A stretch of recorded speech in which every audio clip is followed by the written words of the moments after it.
Nyikwa onagi, nyikwa jokanyanam, mine kod wuone, ojende kod jodongo, yawuowi kod nyiri, okweuru.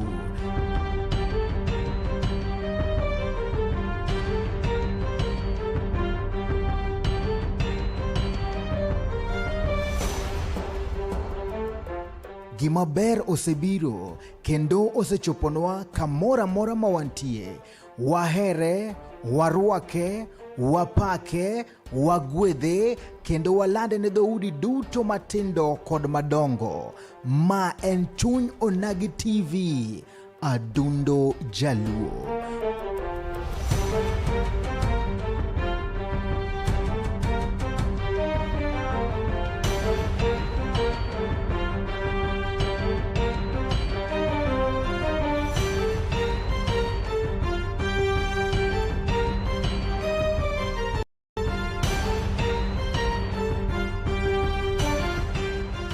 Wang jowi mamarwa, girwa mwageno, chopi mondo wambeki, siasa, weche somo, pur, ohala, kod dongruok, kaachiel kod chenro mamoko.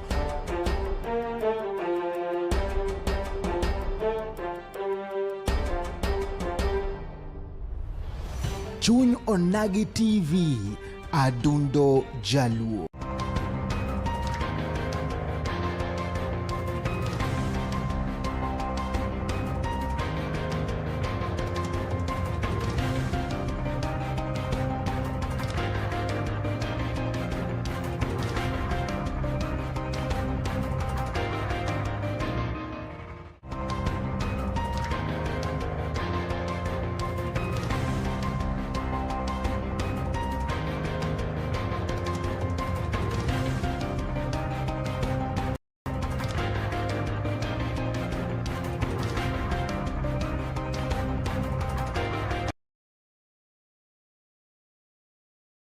Onagi.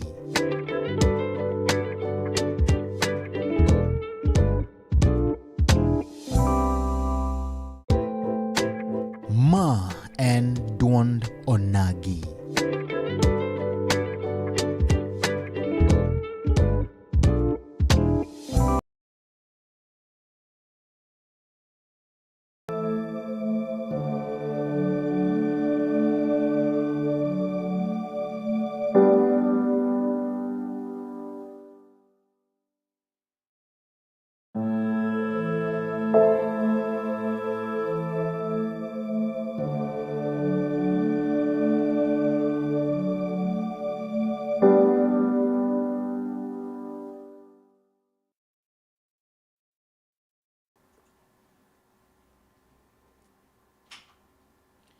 Mana kamano nyakoram gajwang kamura mara mintira ka utulma ken maguniro kamano madonga enya komido thuolo mari odichieng makawuono kendo wachak warom mbaka nore mabendo wasagoga odichieng kodichieng chenro en duond onagi kaka wuon en chieng tich adek tarik en tarik ang'wen dwe mar adek higa gana ariyo kod piero kod auchiel kama ta chenro ni en Steve James aka Nyakwar Nyaronyo 1 ka bende waduoko erokamano maduong' ahinya ne Nyasach polo gi piny obongo nyakalaga momi kinde to chako miya kinde nyakorom goyo mondo chakwa rom kendo dichieng makawuono ka bende wadhi go mbaka ni to chalo nade kaka wuono duond onagi watere mana Siaya County wadhi go mbaka ni to ang'o matimore Siaya County korom goyo kaachiel kotenore kacha gi weche mag siasa wan kande kaachiel kod migosi Kevin Doso mane en kacha jatend rowere mochung'ne rokma piny owacho mar Kenya Red Cross kaachiel kod bende gisani en jatend rowere ma Siaya County nyakorom gajwang akauthul makende marua kichino machalo koda kamandie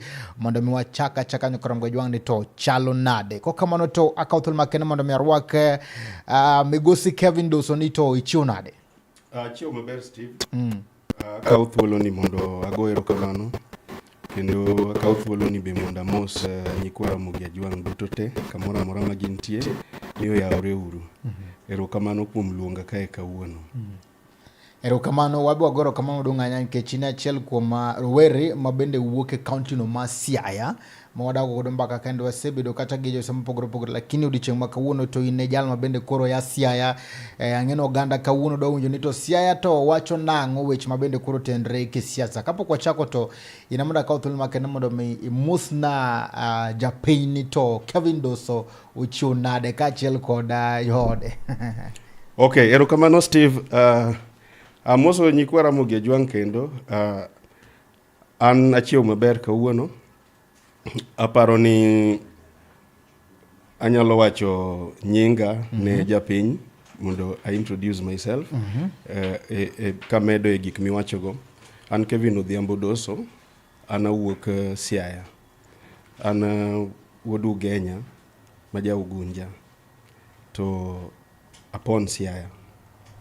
Koro Kisumo ka to kin jaluo to dware ni dak e Kisumu be keche ne city man machiegni to iriwo nyaka dak dala kucho. Koro kawuono achiew Kisumu. Erokamano. Ichiew Kisumu. Koth to chwe sani. Koth chwe. Piny otimo luoch. Usechako pur Siaya. Usechako pur lakini gene en koth moki understand.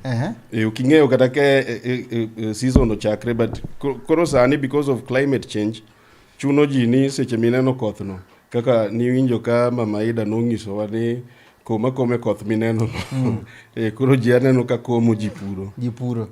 Gin ging'eno ni cham dhi chiek maber. Cham dhi chiek. Koro en mana ka temo. En temo. Kodhi mbele ngero ma kawuono oganda luo kata mana jodongo nogo ngero moro kacha ni jachan jakinda. Sewinjo ngero no? Asewinje. Mano olo nang'o? Steve, jachan jakinda aparo ni en gima ne jaluo tiyogo mondo omotivate kata omiyi jing'o mar tiyo matek king'eyo ni ionge gi kamoro amora mibo konyrie ka okitiyo matek in kaka jachan. Koro jachan en ng'ama dwaro ng'ama ongogo. Koro kionge go to nyaka iti matek. Unless nonyuoli kata family moro madhi maber kata nitie gik manoweni, but jachan jakinda. Kinda mare ema konye. Tiyo ne matek ema konye. Koro an anyalo wacho ni jachan jakinda tiende en ni in kaka ng'ama ongogo ng'ama dhano. Mondo mi iket gimoro e mesa kata chiemo to nyaka iti matek. Koro jachan jakinda. Ng'amo chandre nyaka ti matek. Erokamano Kevin Doso kwa chaka koro gisani aneno ka bende in kacha jatelo mabende nochung' kacha ne rowere kambino mar Red Cross mabende koro konyo oganda. Nyiso ni to ere kaka bende tij mabende kata lemo mane ntiere godo no nokelo kata achiel ariyo adek lokruok mabende ni mulo godo ngima ma jodak ma Siaya. Okay, erokamano. Anya wacho ni Kenya Red Cross Society ji mang'eny seche moko because Kenya Red Cross tiyo biashara ma Kenya Red Cross timo en mar konyo ji, trying to alleviate human suffering and helping mankind on various challenges they face kaka disasters. Koro ing'e ni Kenya Red Cross nigi framework mare kaka gitiyo. Koro kaka na bedo jatelo Red Cross kacha, ing'eng ji nyalo paro ni koro kibedo jatelo Red Cross to chal siasa gik moko nego bed ni biro. Yes, of course, I influenced so many youths mondo oyude employment. Kech criteria mar Kenya Red Cross nigi volunteers joma chiwre mang'eny moloyo jomondik. Koro ng'eng'ne kaka Kenya Red Cross ndiko gaji ka program moro biro to yudhe mosebet ka volunteer kata 2-3 years kata 5 years ka onge ga tichgi. Kenya Red Cross neno yot mondo indik ng'ama chal kamano nikech already understand gik madhi mbele Red Cross kanyo, to en be osechiwre ko volunteer kata higni 5 to nitie jok mondik ten to kondike. So there are so many youths ma an konyo through that process ma bedo volunteer. Some of them sani gin very senior people e Kenya Red Cross. Kopogre kod mano to nitie a number of programs makata na engage, nitie activities kaka anti-jiga campaign, nitie time ma we did serious dissemination on anti-jiggers, and we also did outreach programs.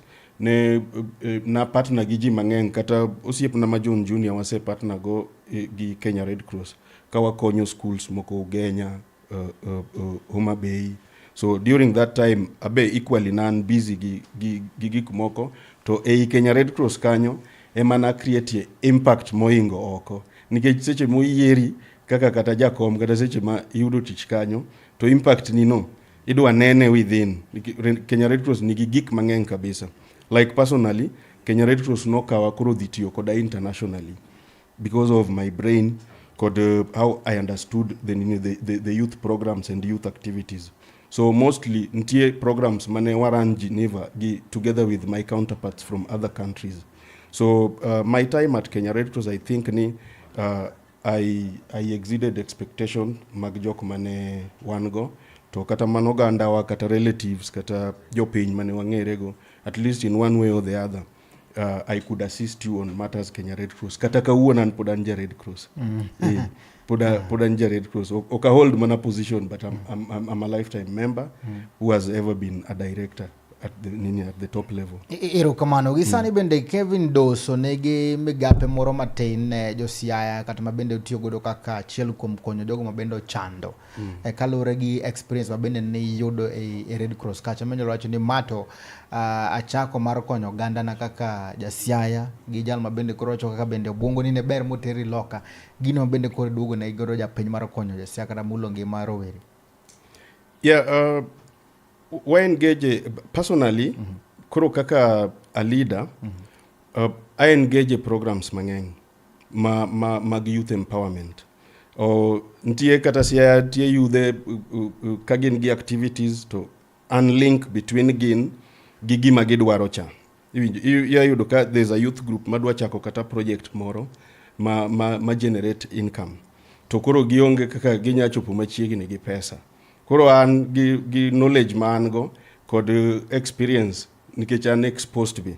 Koro anyanyiso gi ni giruni kaka u design ni anyalo wuoyonu gi ja bank mondo omiu pesa. Kata nyawacho ni gini kaka u design ni anyalo konyou mondo wawuo gi leaders moko kata moko watim arambe mondo anya chokonu kata leaders abich kata MPs moko abich. To yenyina ni bwana rowere gi dwa yawo gimoro kae mar kata 1,500 kata 1,000,000. Un ji abich ok ukonygi to gikonya konya silently ma rowere kae mong'eyo ni MP mawuok kata Migori kata Homa Bay participated e konyowa. Kod other leaders be ntie jo ohala be ma ase link go vijana. And there are so many programs ma ibedo invited mondo kaka ng'ama nge experience ing'e onge giminyalo miyo ng'ato maduong' e pinyni moingo knowledge.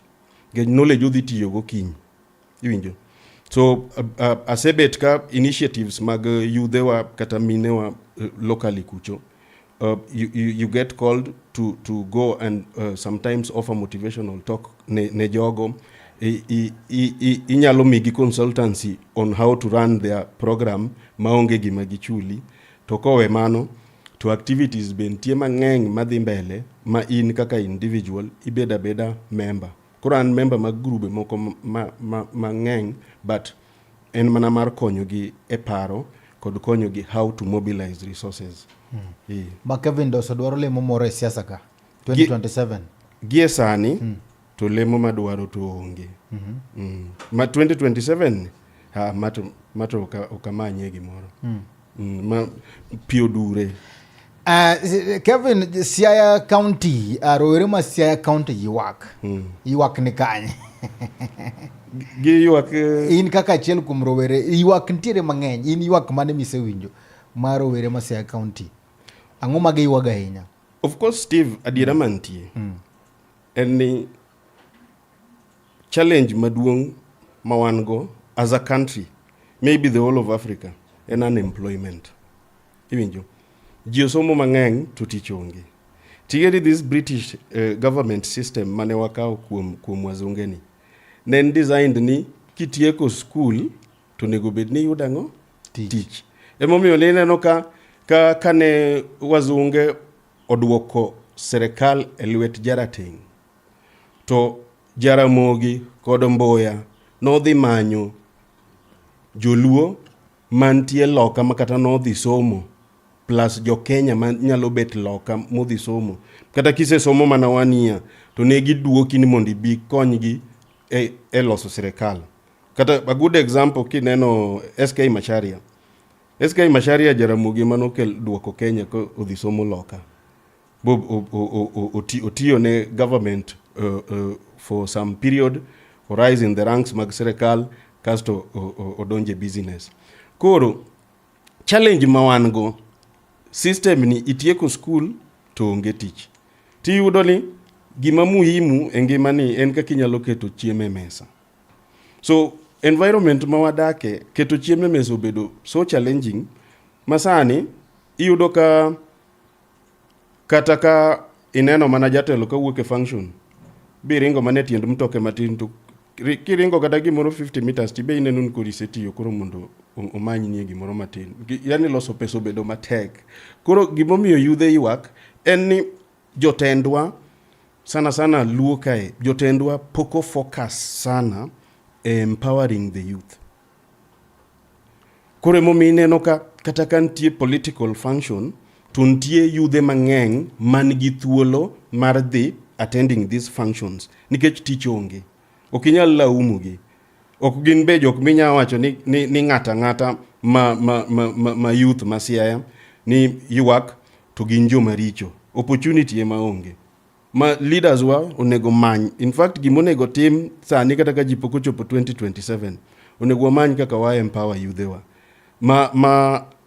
I can tell you Steve, jotendwa gi kagi amua ni gidwa konyo ogandawa to gikony wadil gi unemployment. Nikech ing'eyo Steve, sani kidhi kata Siaya sani, tidhi yudo ka iyudo hoka moro ma uso wuoche kata Kisumu ka oting'o wuoche ouso.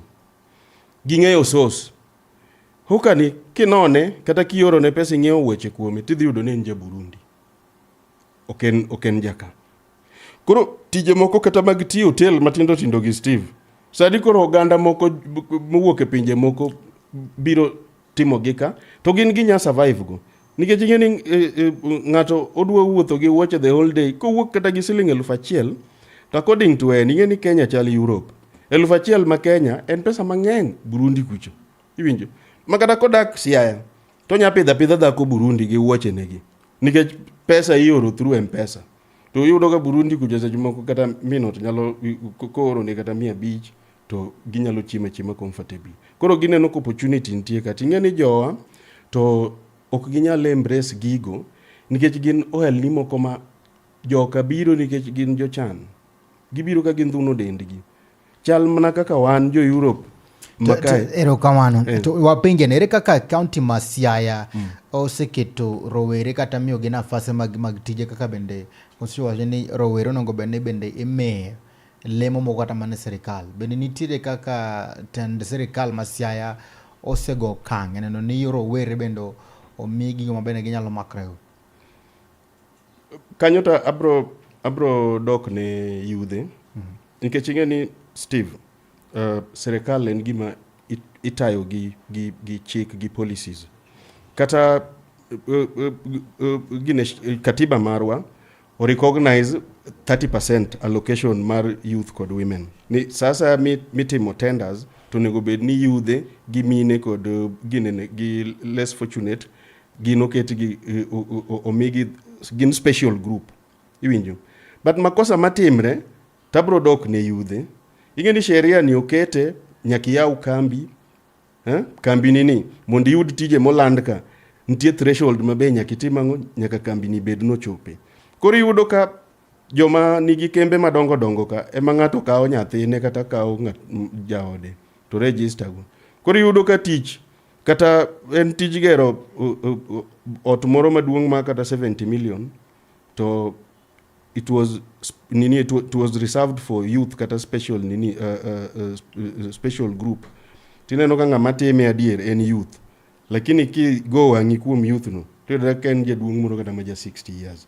Mage challenges mantie ma ka governor dwaro gi system mare to nego gikaw yudhe wa to gi organize gi kata in groups mondo gibed ni ginyalo yudo tije madongo gi magi manyalo konyo gi matindo gi to be yudhe yudo but ntie ukora mang'eny and our people cannot rely only on government opportunities.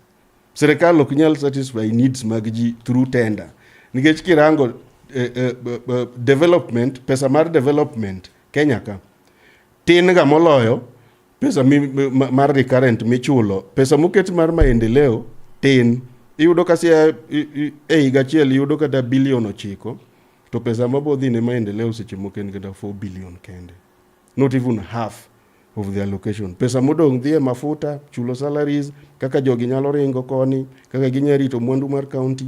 So iyudo ka ji focus ni serikal emonego konji kende to wanyalo lal nikech kokuyudo the right leader man kod ojende kata rowere e chunye tidhi yudo ka tek mondo mi giango priority. Kinde mar Rasanga we tried the entire period mar Rasanga an na apigania ne japiny to igao Steve abe ayudo ka goruok ne japiny no be okoyot iwinjo kech ingeni the moment migolo wi kata mi idwa nyiso governor ni wan kaka vijana mae gi mae these are locations magigi ke wacho ni kinde mar Rasanga yes. Rasanga no kelo impact machalo nade at least kani compare gi sani to Rasanga could go out of his way bo winj gi mayudhe wacho bo tem organize gi kata in groups mo wach ni tijni mi jogi tich moro ni kata mondo mi group ni so that was his style iwinjo but I'm not saying ni that is what should happen ntie gik mang'eny magisane mago tok timre gisani to mago tok timre iwinjo choncha kata kani dhi to mai na dier kata kani dhi Siaya iwinjo to at least kidhi kate hotel kamoro ni irito chiemo iyudo kara wera wadu keto gweno to gin kata ji ariyo wacho ni Kevin chak gima iwinjo pesa ne ntie cash flow to kata Kisumu kaebe the same thing timre ne ntie cash flow after 2022 ni cash flow the dead ikiromo gi rawera wadu onge ng'ama ng'isi kata ni bwana leo ochula kata ntie pesa moro maluwe county kucho choncha ne ji nyalo ywak ni bwana pesa na moro kwame county ka kata pesa na moro nego chula it means ni notimango notiyo Kevin Doso Siaya county maruka mabende oganda lumo ko wacho ni Siaya county in terms kata mana mar go book un gi jomo go book maber kabisa kendo bende Siaya county achiel ne mabende thuondi luo se wuoke to mabende Siaya county achiel ne bende kineno in terms of dongro kono go beno setimo maber kabisa oganda moko kata mano biro kano wacho no penja ne Kevin Doso ni tango mosebedo ka timre mabende sal ka gima yiwa dongruok mar Siaya Kose gini no ka Siaya ne kama ber so far in terms of development to ingeni okinyal expect development mundu wuoge polo une yo modak Siaya Siaya une chalo nade development lure mana kod resources ma un kaka oganda uketo ne maendeleo no iwinjo tana nyalo ngisi ni so far the truth of the matter is pesa mose bed kabeda allocated ne maendeleo from devolution ne chakre okose bet kutiyo maber iwinjo mane adiera mantie to kidwa ng'eno koti maber tibro yudo ka unlike kinde moro mane wan gi local government kod national government ma inyaneno ka Steve tiyo ne serikal ineno Steve gi kaunda suit kata chiel ke moro wakoga manyaka koro kola mare chak gine chak yiech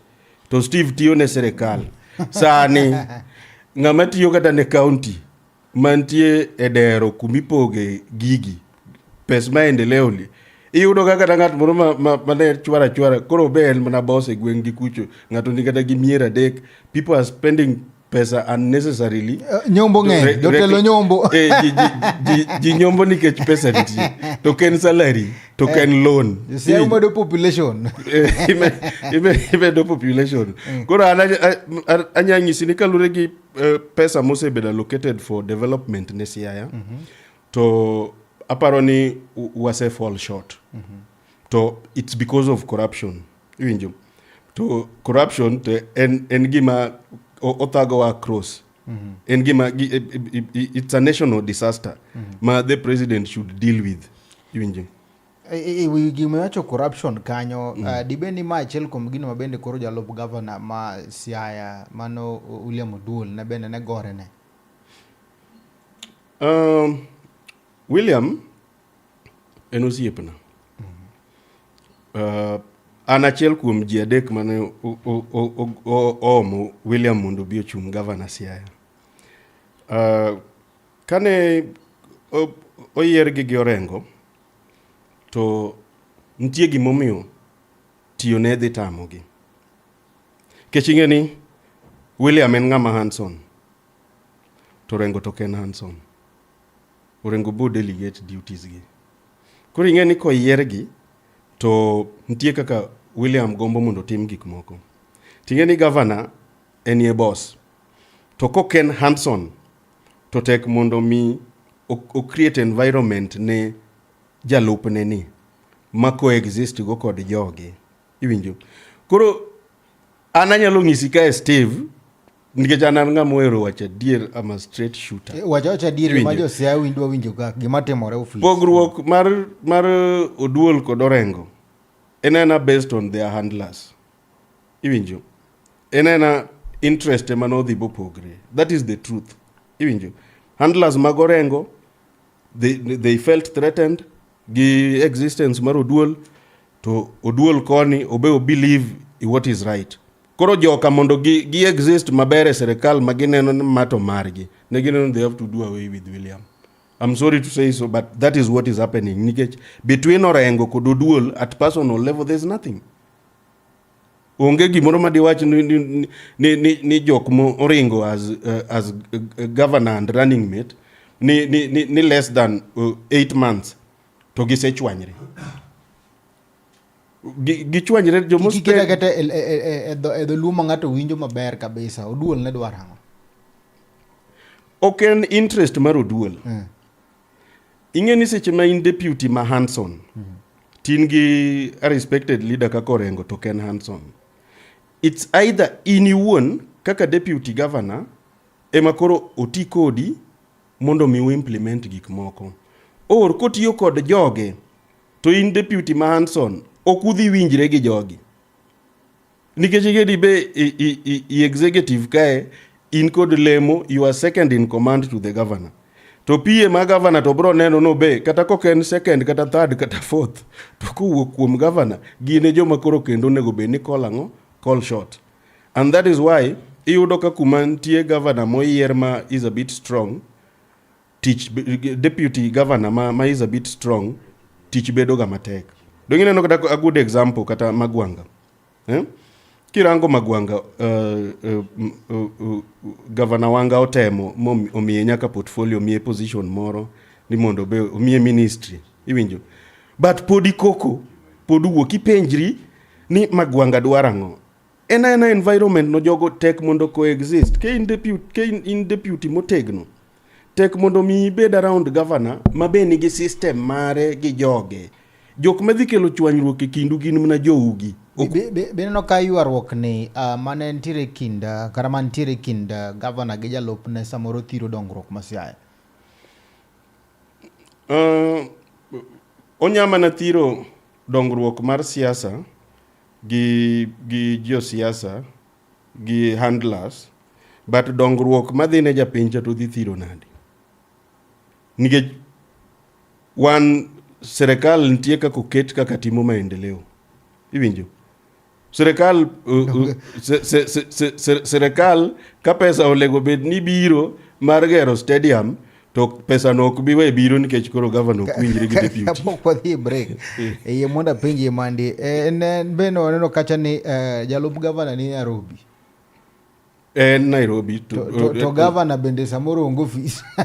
Siaya odong' nono. Odong' nono to koro yedi politically jomoko be are coming out gin koro gin acting governor. But ing'eyo ni devolution ni how it was designed. Ing'eyo deputy governor onge gi clear roles. Iwinjo. Deputy governor en principal assistant mar the governor. Onyalo bedo mana gi delegated duties. Iwinjo. Governor nyalo mana assign duties. But deputy governor kaka nobedo designed onge gi role moro ma kata deputy governor obeta bete ot noko dhi office.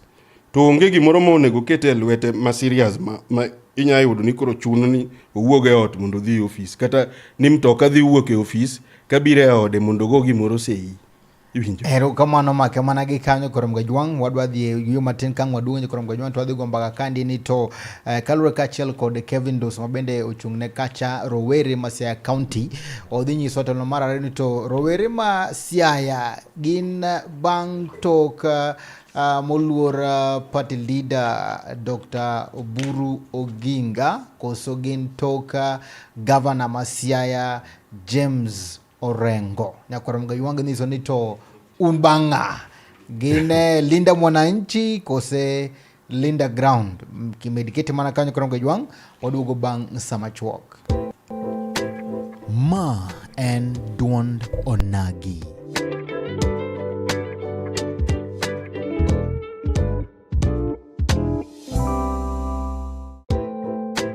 Ma en duond onagi.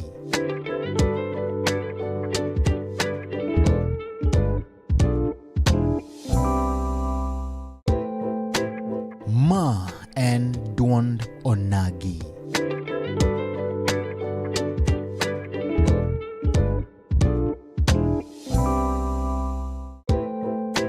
Ma en duond onagi.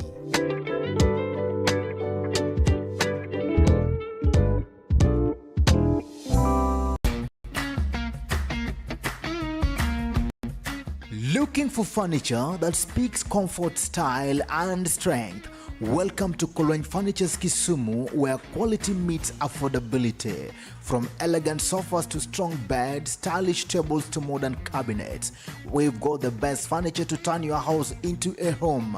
Enjoy great prices, long-lasting durability, and reliable delivery services right to your doorstep. Why settle for less when you can have the best? Visit Kolweny Furniture's Kisumu today. Call us now on 0716-520-294. Kolweny Furniture's Kisumu. Built to last, price to please. Welcome to IRADS College Kisumu, where dreams take shape and futures begin. Located at the Swan Center building along Oginga Odinga Street, IRADS College stands at the heart of Kisumu, a place of learning, growth, and opportunity. At IRADS, we offer a wide range of certificate and diploma courses designed to prepare you for today's competitive world. Explore career-driven programs in ICT, electrical and electronics, hospitality, social work studies, banking and finance, agribusiness, nutrition, beauty and therapy, all taught by dedicated and experienced instructors. This January intake, your journey starts here. Whether you qualify with a diploma, artisan level, or higher, IRADS welcome you with open doors. Choose what works best for you, full-time or part-time classes. And for ultimate flexibility, e-learning is available. At IRADS College Kisumu, quality education doesn't have to be expensive. We offer affordable school fees without compromising excellence. Step into a brighter tomorrow. Step into skills, confidence, and success. IRADS College Kisumu, empowering minds, shaping careers, building futures. Welcome to Ma and Duond Onagi.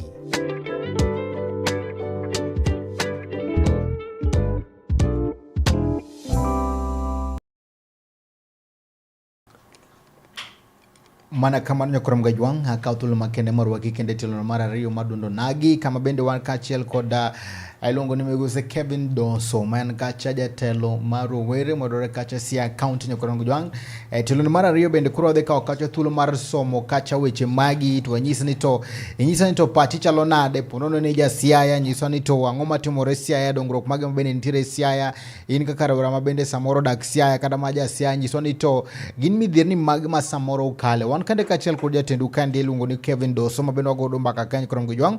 Omiyo kamoro amora mitire med kete mana e chuny Onagi TV, to ma en mana duond Onagi.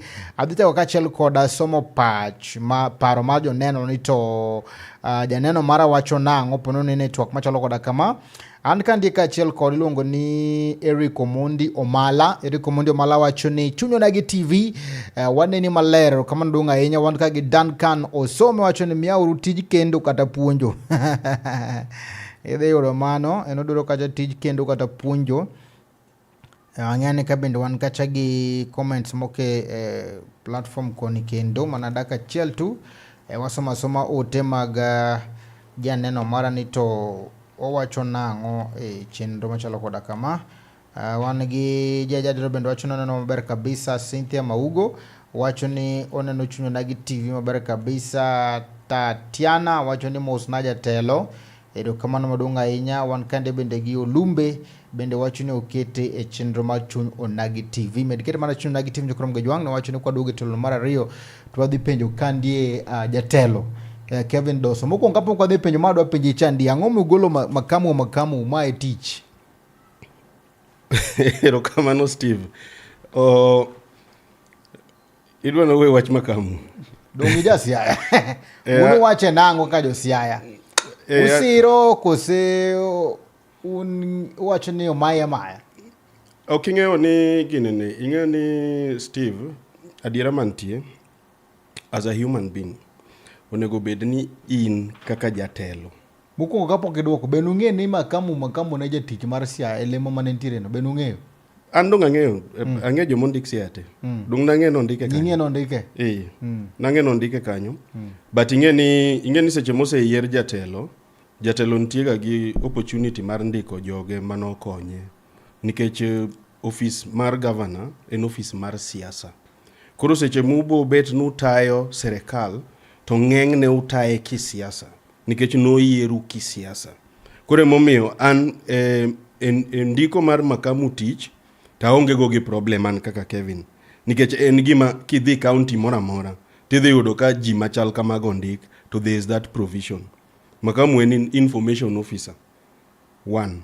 To ntie information officers moko mag sub county, ntie moko nyaka mag ward. Mago gin jok mindiko gi governor through executive powers meke. Koro tijeno, ten tich mane ntie lwet governor. En tich maonge interview midhiye. Interview en ni kinde mne u campaign cha ni contribute marom nade mondo mi itimango ibed ni nyalo qualify, ibe yude lemo moro manyami kata 50,000 kata 10,000 tekri yude gimoro madonjo niga every month. So employment mar makamu anaonge go gi problem. Kaka nyocha owuok e tich, ang'e ni tich pok owuok nikech nitie procedure.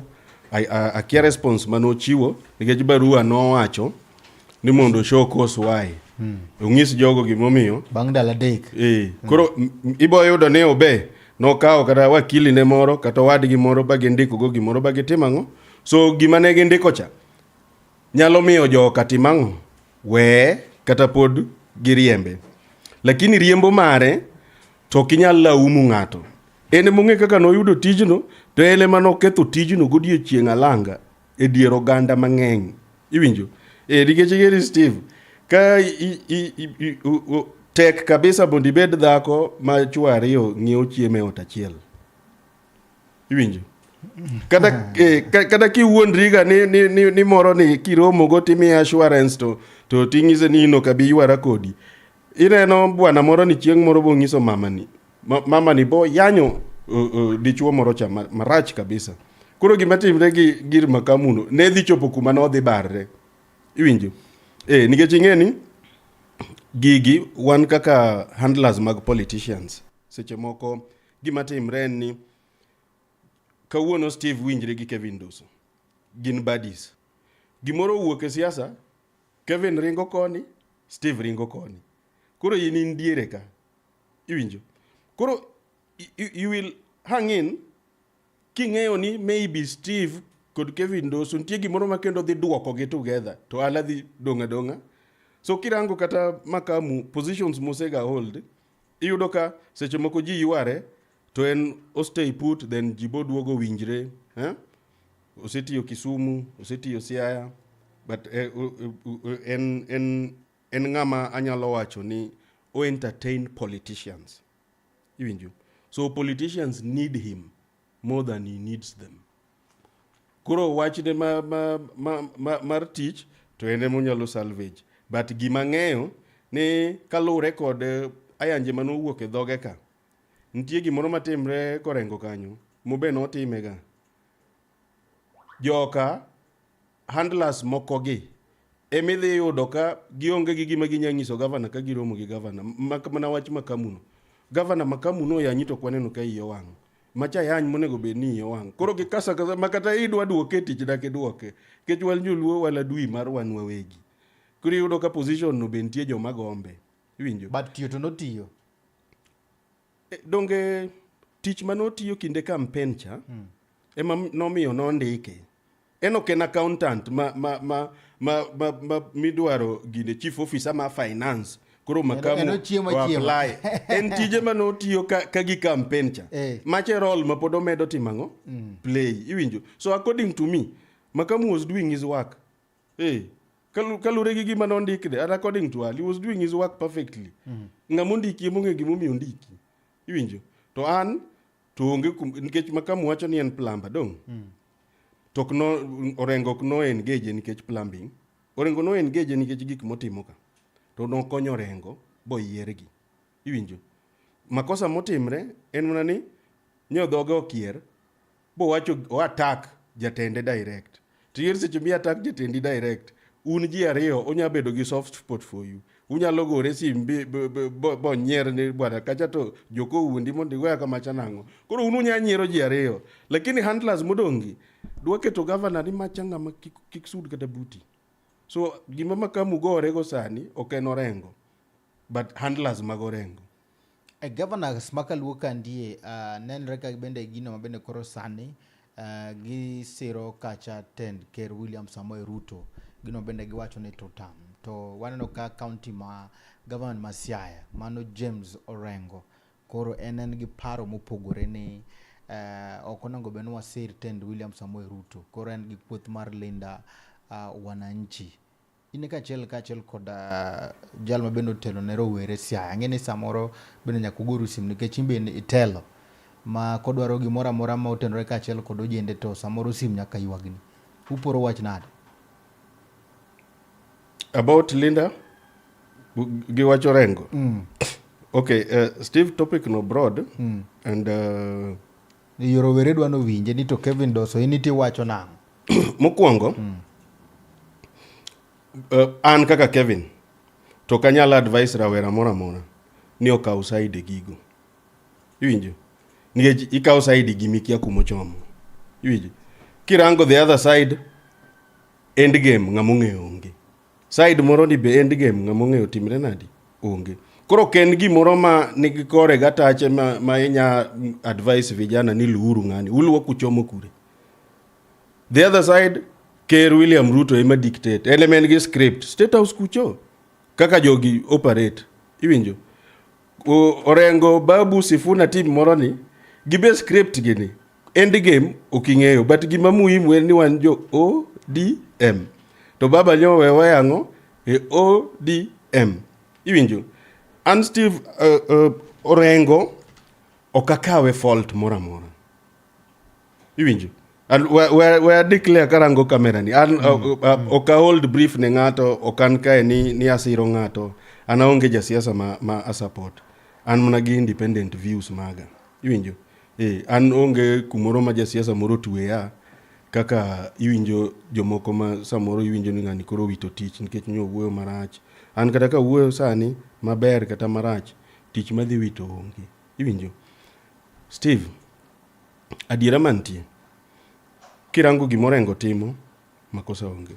Kirango gima team mar Junet gini timo, makosa onge. Makosa ni mana kuom wan wawegi. Wan kaka joluo. Wadwa chomo kure. Iwinjo? Kidogo inyalo miyo Orengo benefit of doubt nikech Orengo wacho ni owetewa moko menye waore wi yath ka. Gine wi yath. To ngas be gi ywayo malo. Koro onge ng'ama nya idho wi yath malo kucho. To joka be nyiso wali maembe onge. Maembe man ka choko chiek. Lakini waneno fruits maembe mosecham to lwar. To ginyiso mbadi chal nadi kanyo na onge gimoro to onge. Lakini wan gine bedure beda piny kanyo wabiro to gine wabewe waura wa malo kae matin. Iwinjo mane gima joluo gone koko. Iwinjo en personal interest.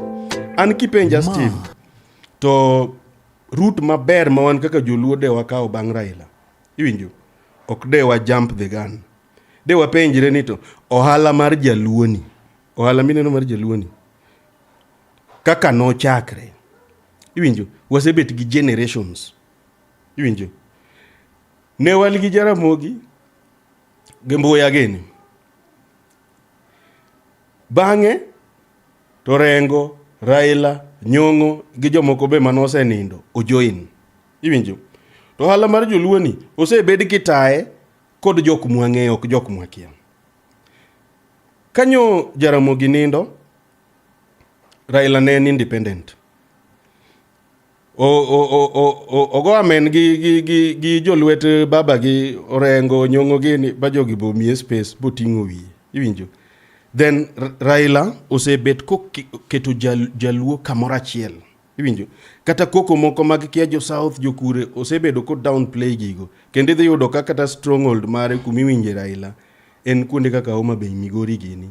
Iwinjo now seche ma jakom owewa kata kwa chako chien mane jakom dhi laro koma AU ne nitie ji arie contention.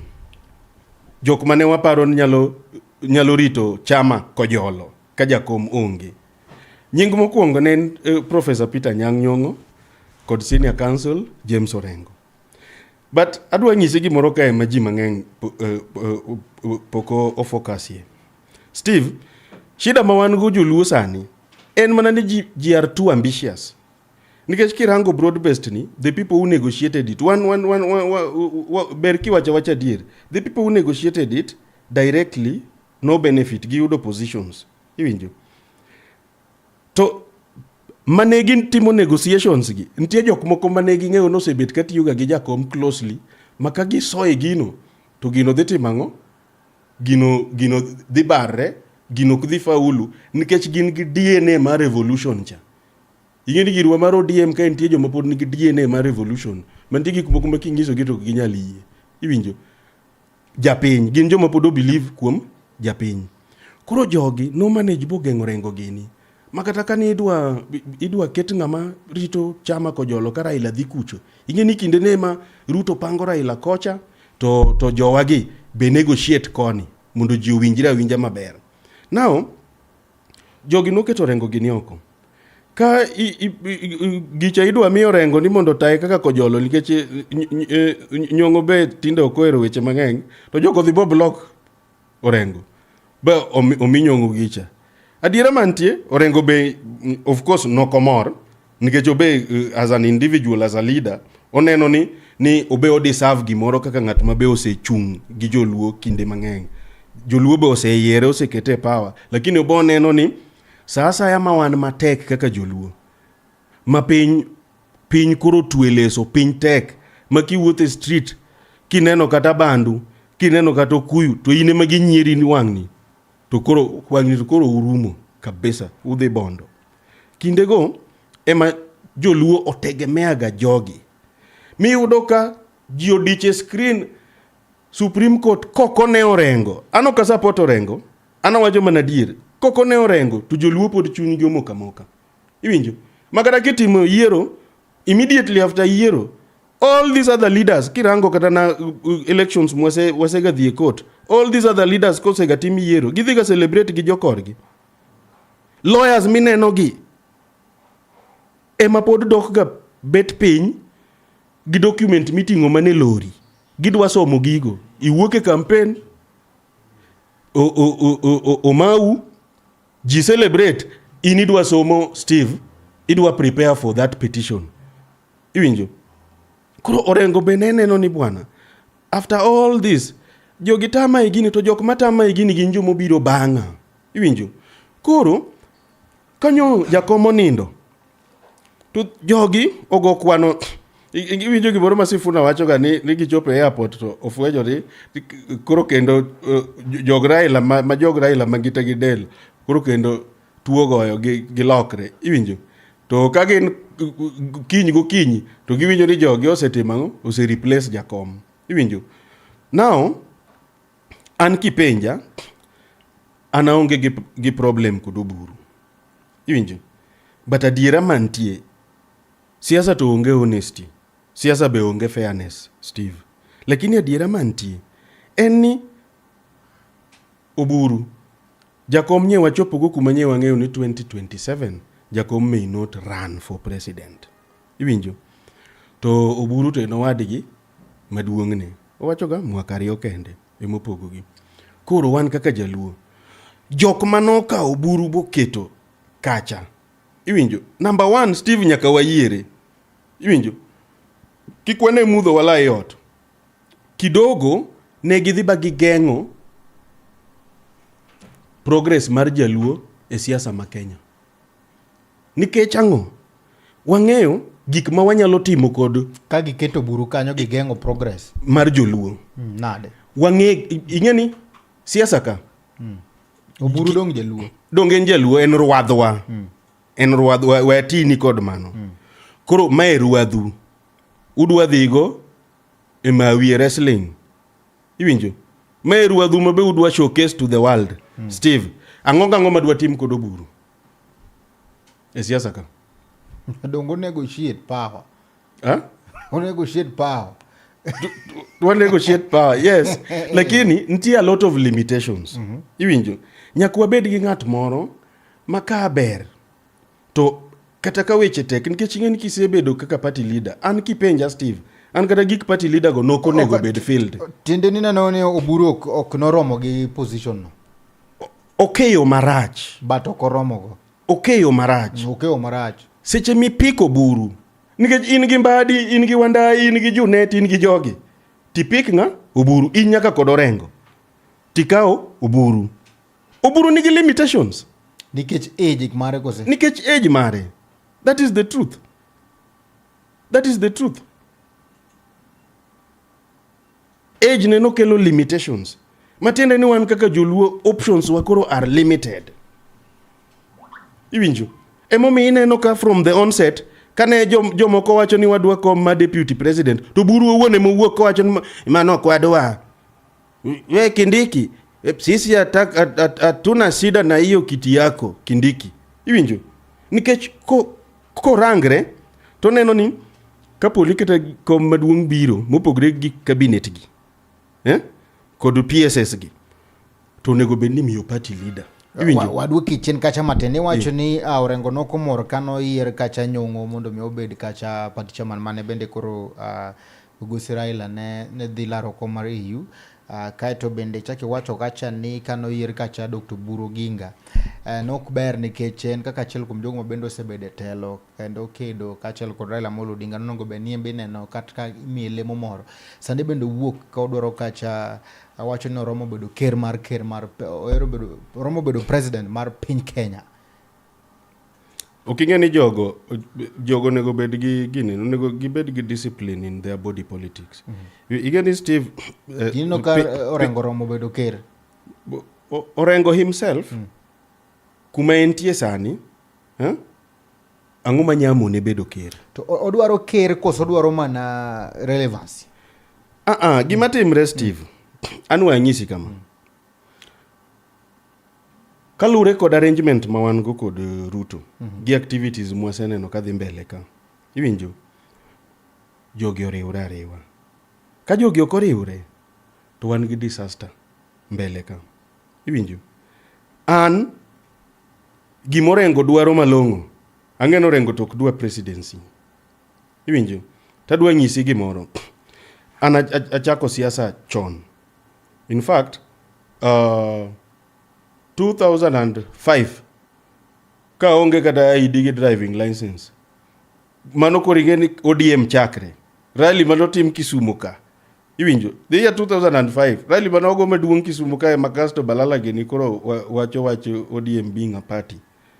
Na nyathi matin lakini na ne rally no. nating'o migosi Samiwea kaka MP by then MP Malego Usonga ane mana drive nikech handlers ge mane wan go kanyo na tin to ne giero ga weche na koro na gombo dhi rally cha to wan gi double cabin ma unyalo jinalo na bet jadek chien to mweshimiwa kacha kod driver koro ji mang'eny nokong'eyo ni an aonge license kata ID be aonge go but ne wajoriembo ga mtokni Siaya kanyo to na bere riembo gari koro mondo ayud space ale machiegno na lokra driver mondo ayud space adhi kod jogi iwinjo so asebete game ni iwinjo Steve orengo ase analyze ing'eno orengo ken ng'ama boka position moro mapek orengo ken ng'ama ohero mzigo iwinjo I'm sorry to say this style mar siasa mar orengo ken ng'at minyalo kwano ni ng'ane gi ng'ane no yier kata MPs kata MCAs nikech Jim iwinjo from the time mose bete politics idhi yudo ni such people tin iwinjo e siasa mar orengo to okni weakness neno rach ena ni okoero ga engage gik moko ma controversial though en ng'ama kirange ting'eni ng'ani ja controversy inano kata mana Ugunja for example donge nyocho timi yiero Ugunja donge Moses no ken candidate mar orengo Moses donge nen candidate mar Wandai to jogo donge they were breathing fire ka ging'eno orengo dhi biro gi candidates moko mopogre gi candidate mar Wandai already they were trying to align themselves kod orengo ma iyudo ka giwacho ni gin orengo dhi sirogi but after nomination mar ODM dongo orengo no surprise ji ODM candidate ne mudhi campaign ne Moses no iwinjo so ka ji no donje broad based tineno ko orengo ente nana hell bent owacho gik ma contrary iwinja Steve jaduong' no kohero ga mzigo bed king'eyo ni gik morengo wachogo orengo kidogo onge ne kanye ma japiny nitie nikech siasa mar Raila kod orengo gi nyongo gin jok ma gin siasa ma jogi osegoyo kuom higni mang'eny en siasa mar japiny kuma japiny nitie kantie any contentious issue tibo neno ka gin gimanyo kuma japiny nitie so giro orengo ni ineno ka kata leaders kodhi Siaya goe gichulo japiny magine maging'iewo japiny iwinjo tiyudo ni pod japiny mong'iew ni pod o identify jomoko kuom jok mobiro gi mawacho broad base gi tutamgi kendo japiny pod heckle nang'o nikech adiera mantie en ni wan kako ganda Raila osego kodwa political deals to kinono Raila ng'eng'ne ne kuongo chung kose chung boy omae to ng'at momae cha dhi neno noonge gi numbers mar tayo serikal kaso ng'amo mae cha koro biro to wuoyo kode gi winjre based on ang'o based on the fact ni oonge kod numbers moromo mar tayo serikal koro giwinjre gi jakom mana mar konye tiyo ma bang tam ne no karumo ni to jakom dok campaign kien o strengthen party ne to ing'eni marwa ni wadonje pre-election deal to nitie a section mag jowa ma kane gini chakre to ne gikwerowa ni onge tiende mondo ji obed piny mondo winjre wapenjane aponono ne orengo kawuono biro oketo rally Siaya be ji nyalo wuok machopi Siaya japiny masani Abunwas bo chopa japiny en gi ji ground no the truth is yani mano ka wacho ni adier the truth is ni jok madwa piem kod orengo ano ka support orengo ana mira gigi mana from malo ama pinya ni ponono ni koro wacho no doke governor kech gumbo bwana ka wuok acha bende embe yuae joko knyal yombe orengo kodhi position mag governor 2027 county ata abong'isi gi momiyo jogo knyal yombe iwinjo number 1 ing'eni orengo odhi seek re-election mondo tiek final term mare iwinjo number 2 orengo en ng'ama political career mare kata career mare as an individual after term monyalo dwaro no, yani after the next 5 years tibo yudo ka Jim koro en ng'at makoro retire. Iwinjo?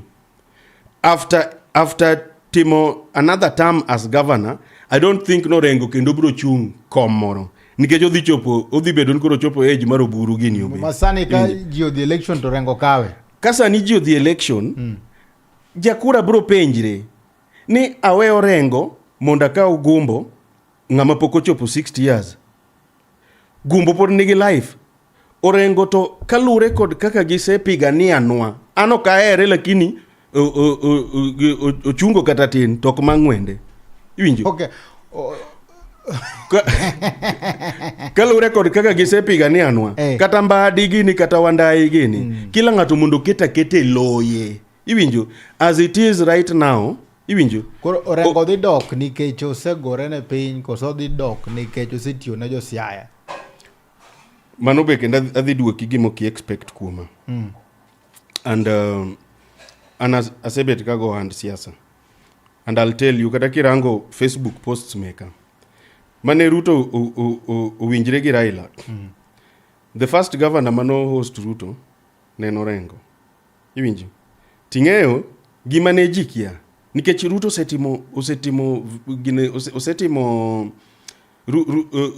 Ruto osewuotho Kenya ka launch projects. Iwinjo? Mag serikal. Ing'eni kane Ruto biro Siaya, mane gibiro gi Museveni gi Raila. Iwinjo? Projects mane gi launch that day, including the stadium, ne onge pes national government mane osedhiye kata di. Ne gibiro launch projects motim kod county government ma Siaya. Iwinjo? Anya tango ni nyaka picha ka ne stadium kanya bet mane iji kucho. Lakini politically ntie kaka narange ni Orengo goyo kwano moro madhi thago jogi mbele kucho.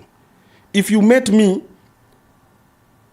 8 months ago, I would have informed you ni gik morengo trajectory manorengo kao kano yiere office. Orengo no donjo ka en ng'at ma ji oseketo ne tag moro ni en anti-development. Iwinjo? Now, kano donjo, to gimotimo, focus a flagship projects madongo. Moko ma cost over 50 million. Gik minyalo negi wang. Iwinjo? Ma anyalo ng'isi nikech en ng'at mwamenyo business mar politics mwatimo.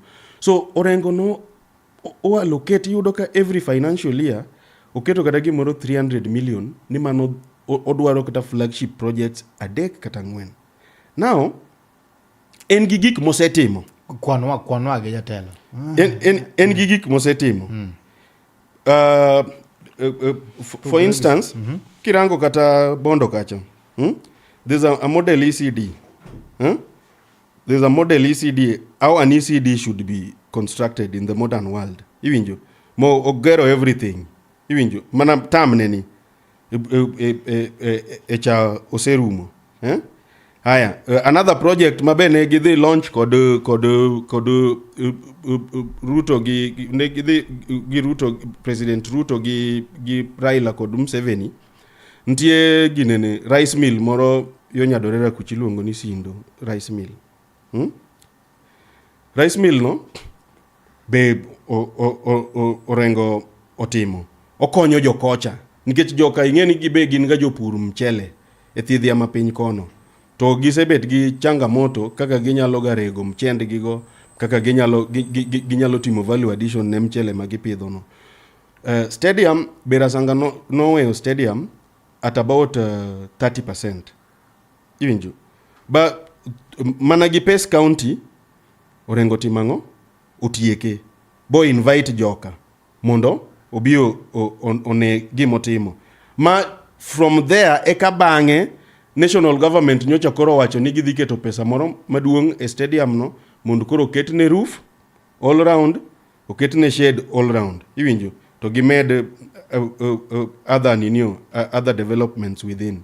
So ananya wacho ni in terms of development projects moko minyalo negi to ntie Orengo setimo. Like for instance, I'm aware ni in Siaya County County government Masiaya, from the time Manyocho Yergi 2022, county government Masiaya osetimo a number of tarmac roads. Iwinjo. Mobedo completed.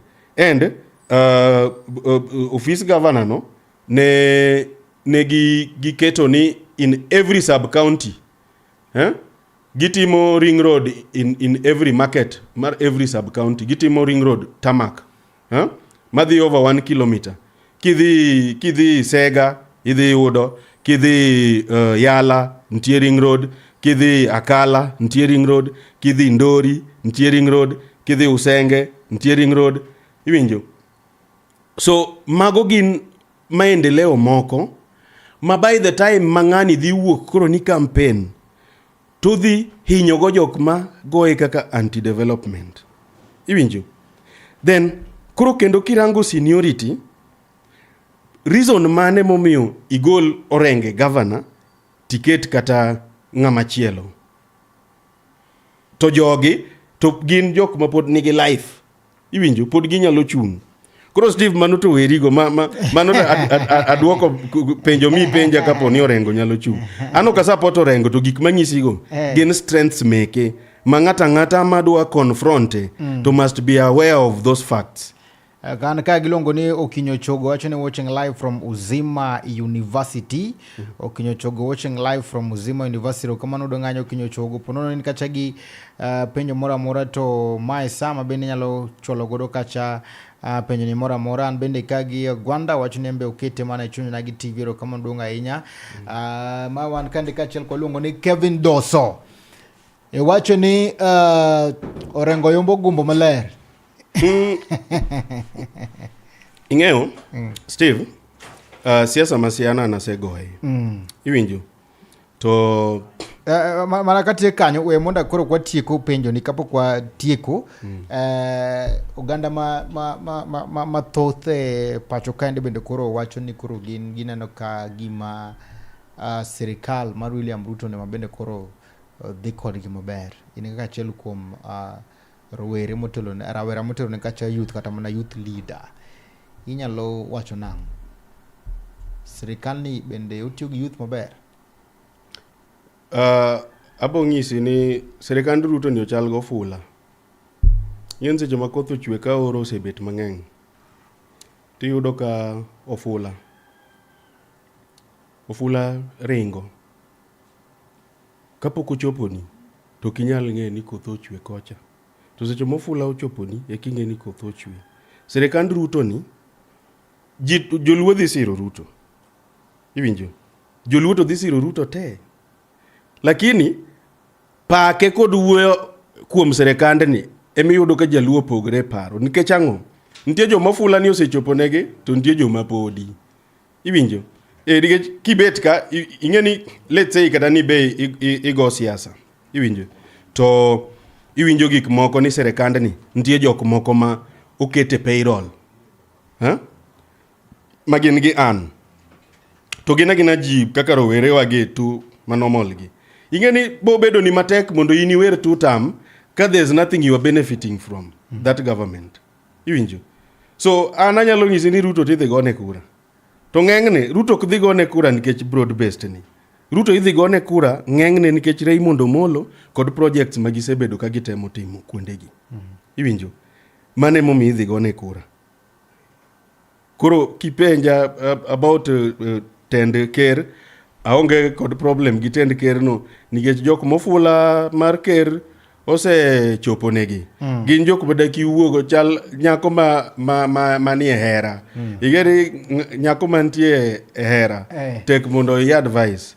Koro gini jok ma gino se choponegi to nyalo kata negi. Hero kamano. And gi Steve Morgan wacho ni say hi to my friend Mheshimiwa. I am locked in from Nairobi. Oh, thanks Steve. Hero kamano kabisa Steve.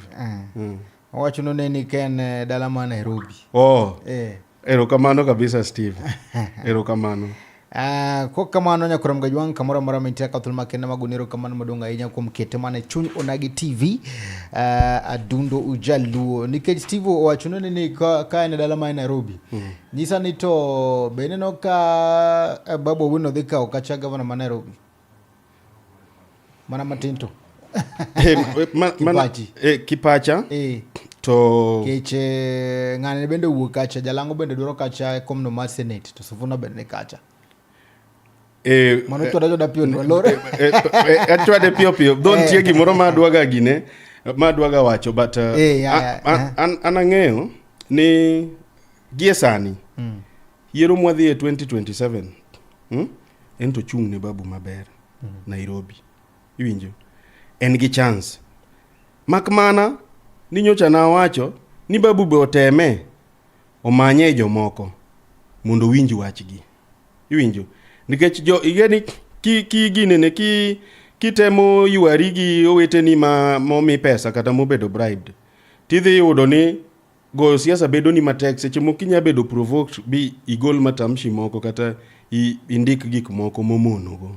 Koro gie sani Babu omany mana handlers, but Nairobi to odhi kawo. Sifuna gi Jalango Senate. Ing'eni kanyo to okabi ng'isi adier, nikech Jalas en osiepna, ten ng'ama neno ka thagre kama. En ng'ama neno kodhi Nairobi kodhi thagre. Koro Jalas nie chunya.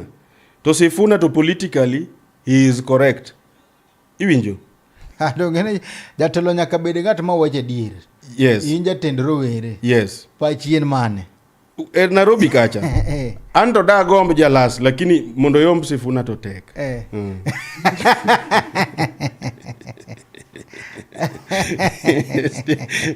Steve Tiegi moroma adwa wacho. Ta dwa ni mondo ng'is joluo. Steve, gie sani koko mantie piny luoni kirange to gimwalaro malong'o onge. Ana adwa kwayo leaders wa. Iwinjo? Ni mondo wariwre uru. Nikech gima mwandu ma baba nowe wagoni unyala accommodate kila ng'ato. Iwinjo?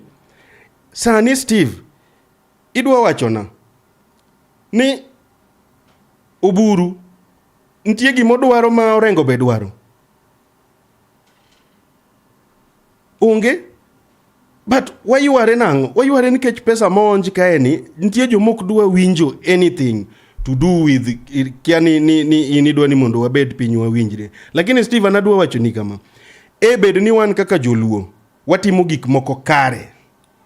Nyocha ntie clip moro kanyo ma nyocha Mbadi owacho owuoyo kuom Babu. Bo wacho ni Babu pod nyathi matin. Iwinjo? Ma bed no duoko wiye piny. To de gimiya gimodwaro cha. Iwinjo? To adwa wacho ni jotendwa Mbadi gini be akwayo gi mana gimuola, ang'eni ok gidhi hera. Lakini wan kaka joluo ka wanyalo yie bua swalo pride wa bua winjre.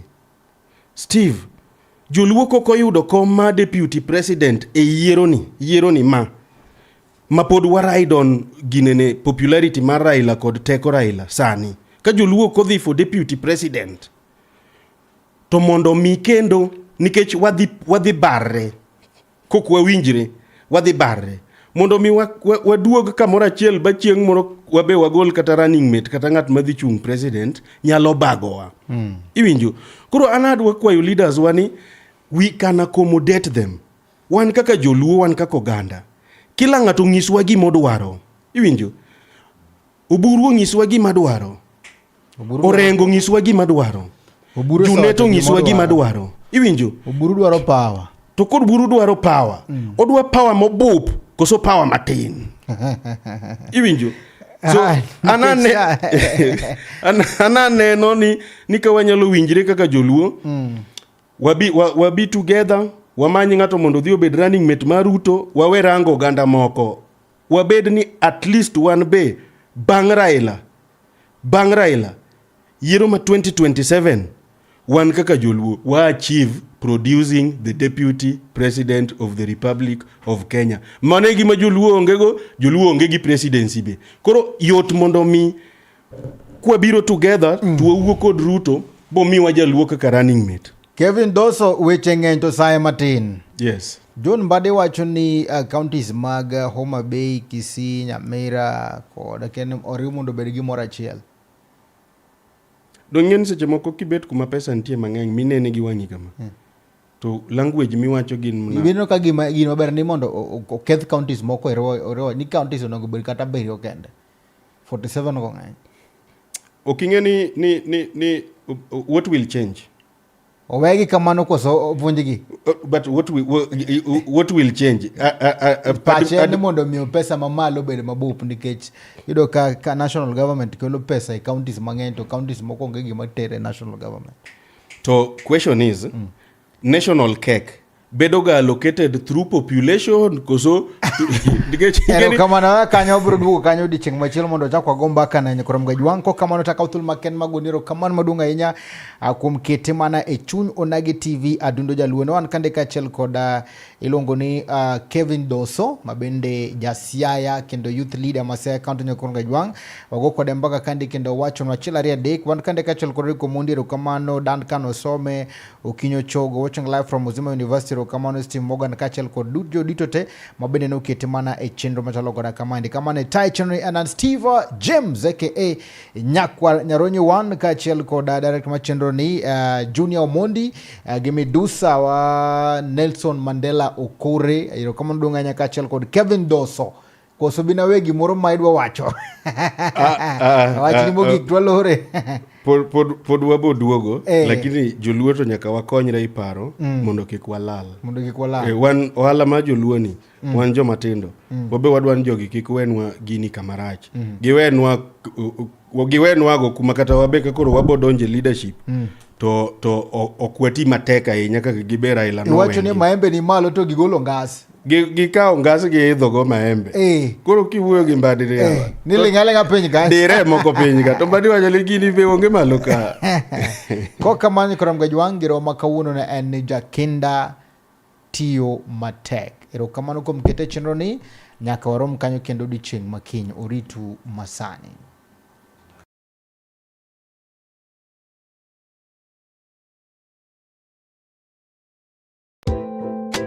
Ma en